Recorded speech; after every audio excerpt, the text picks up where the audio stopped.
Hello, this is Sergey from ProperSoft, and today I will show you how to convert a QIF file to OFX format and import into QuickBooks Online. You may also import into Microsoft Money, Zero, Account-Age, Banktivity, or any other software importing OFX files. We will use QIF2OFX utility, and you can download it at propersoft.net.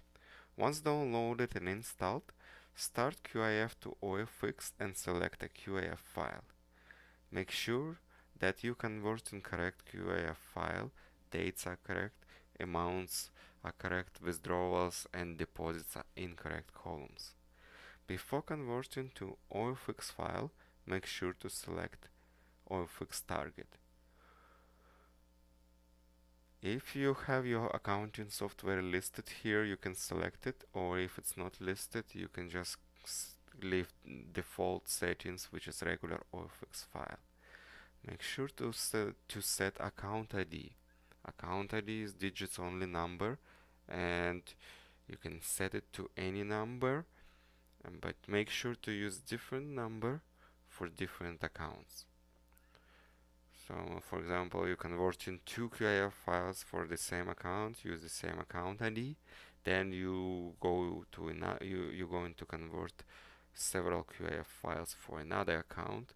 So make sure to change that account ID to be different number. Some accounting software like Sage requires that accounting ID, bank ID, branch ID have numbers exactly matching what you have in your accounting software. Make sure to set the account type and make sure to set currency. And before converting to OFX file, so if you have accounting software installed, you can set this open after conversion.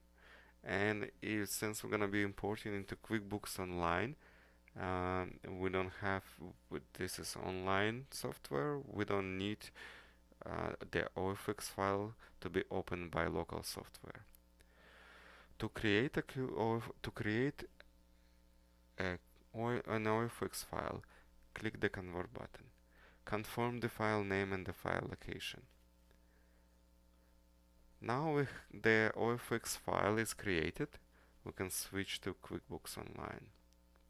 In QuickBooks Online, click Banking, select the account you want to import your data into, and click File Upload button. Then click Browse button to select an OFX file. Click Next. Now select an account to import your data into. Click Next. And now your data is imported. You can review transactions and select Payee, which are vendor records, and select expense and income accounts, which is category. And that's it, your data is imported. Thank you for watching.